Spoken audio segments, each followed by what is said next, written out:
I think a lot of go people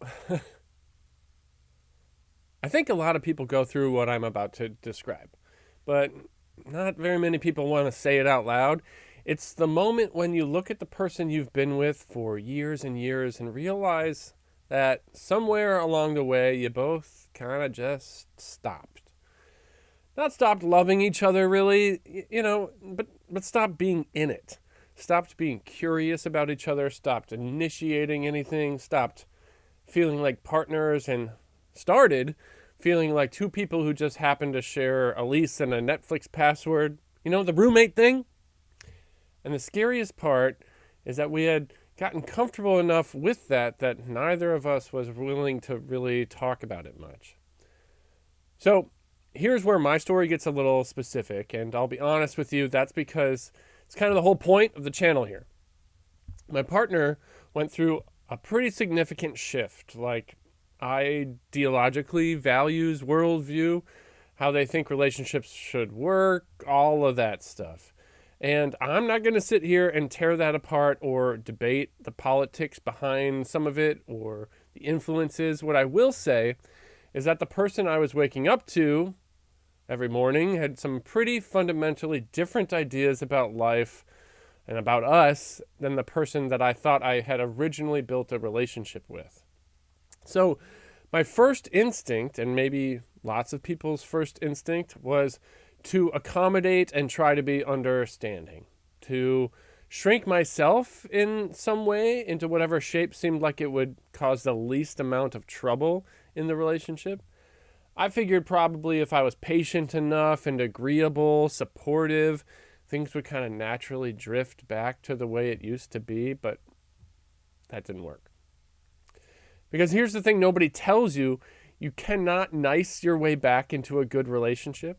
You can't accommodate your way into passion. Trying to meet someone where they are by erasing what you are just creates a relationship with 1.5 people in it. And that's not sustainable. It's not attractive. And it's not even respectful to them or especially yourself. So I had to make a choice. And the choice wasn't, do I stay or do I go? The choice was, do I actually want to build something, or do I want to keep pretending that maintenance is the same as growth? So I'm choosing to build, but that means accepting that what we were building was going to look different than what we used to have. It wasn't going backwards, it was going forward into something that neither one of us have a map for, and it's uncomfortable as hell. It's crazy. So part of this journey for a lot of couples involves finding resources and frameworks, communities, things that give you tools for what you're going through. And my partner, of course, had lots of suggestions, but most of them just weren't for me. And I got to be real about this, because I think that there's a lot of pressure when you're trying to save or improve a relationship to just kind of adopt whatever your partner is into, to prove that you're taking it seriously. But I tried some of that and the recommendations, and they just don't resonate with me. And some of it I actively disagreed with. So I got to go my own way. I read things that actually challenge me in ways that I feel comfortable with. I sat with even uncomfortable questions about who I was in the relationship, not what I was doing wrong necessarily, but who I was being.